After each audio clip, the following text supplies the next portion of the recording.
All the substances of abuse, whether they're opiates or cocaine or anything else, they're actually painkillers. Some of them specifically are painkillers. But physical pain and emotional pain, the suffering is experienced in the same part of the brain. So when people suffer emotional rejection, the same part of the brain will light up as if you stuck them with a knife. The Eckhart Tolle says very nicely that addictions begin with pain and end with pain. So that all the addictions are attempts to soothe the pain. So when I work with addictions, the first question is always not why the addiction, but why the pain. And what you find is emotional loss or trauma.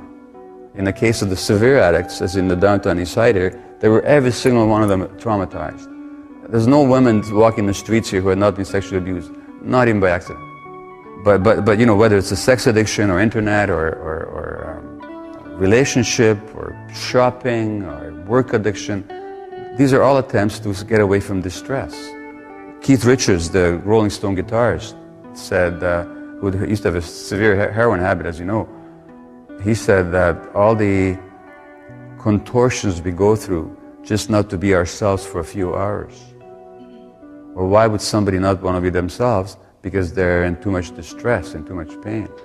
So I don't care what they tell you about genetics or any of that choices or any of that nonsense. It's always about pain. Well, the Tibetan Book of Living and Dying, it's got a wonderful line in it. Whatever you do, don't try and escape from your pain, but be with it. Because the attempt to escape from pain is what creates more pain. And that's the reality with addiction. But the question is, how can people be with their pain?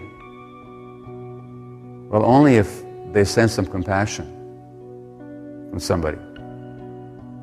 So as another teacher says, only when compassion is present will people allow themselves to see the truth.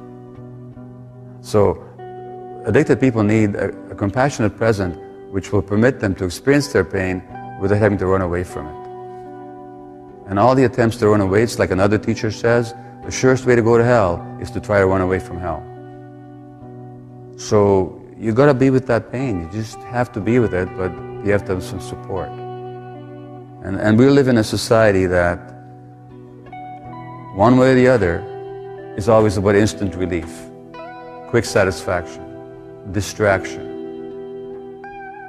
In other words, we live in a culture that is based on, both economically and psychologically, on not supporting people to be with themselves. So it's always the quick getaway.